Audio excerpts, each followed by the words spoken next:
प्राचीन समय की बात है। एक छोटे से गांव में धनु नाम का युवक रहता था। वह गरीब था, लेकिन उसके मन में बड़ा सपना था कि धनु चाहता था कि वह अपने गांव के बच्चों के लिए एक स्कूल बनवाए ताकि वो पढ़ाई कर सके और जीवन में कुछ बड़ा कर सके। गांव में लोग उसे तिरस्कार की नजरों से देखते थे। कहते थे कि धनु, तुम्हारे पास पैसा नहीं तो स्कूल कैसे बनाओगे?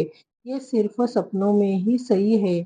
लेकिन धनु ने हार नहीं मानी। उसने अपनी मेहनत और सच्चे इरादों से काम करना शुरू किया। रात दिन मेहनत के बाद भी जब स्कूल बनने की योजनाएं बीच में अटक गई, धनु निराश हो गया। वह अग्नि पुराण की कथाओं के अध्ययन करता था। भगवान अग्नि से प्रेरणा लेते थे कि एक दिन एक कथा में लिखा था कि सच्चा मनुष्य वही है जो कठिनाइयों में भी कर्म करता है और अपने इरादों पर अडिग रहता है।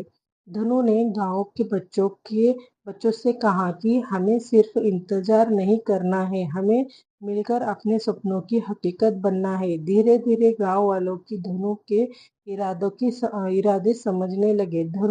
कुछ लोगों ने जमीन दी, कुछ ने हाथ में मदद की। अंत में धनु ने गांव में एक सुंदर स्कूल बनवाया। स्कूल का उद्घाटन भगवान अग्नि की पूजा से हुआ। धनु ने कहा कि यदि हम अपने कर्म और विश्वास को अग्नि की तरह प्रज्वलित कर रखें तो कोई भी बाधा हमें रोक नहीं सकता। वर्षों के बाद वही गांव ज्ञान और शिक्षा का केंद्र बन गया। बच्चों ने डॉक्टर, शिक्षक और वैद्यकीय बनकर पूरा समाज का नाम रोशन किया। धनु की कहानी आज भी गांव में प्रेरणा बनाकर जिंदा है। सीख: अग्नि पुराण की कथा हमें ये सिखाती है कि ईश्वर का आशीर्वाद हमेशा उनके साथ होता है जो अपने कर्म और आत्मविश्वास में अडिग रहते हैं।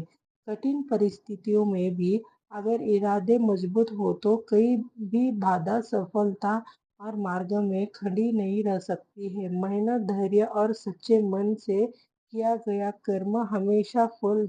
आशा करती हूँ कि आपको कहानी पसंद आई होगी। चैनल को लाइक एंड सब्सक्राइब जरूर करना। देखने के लिए धन्यवाद।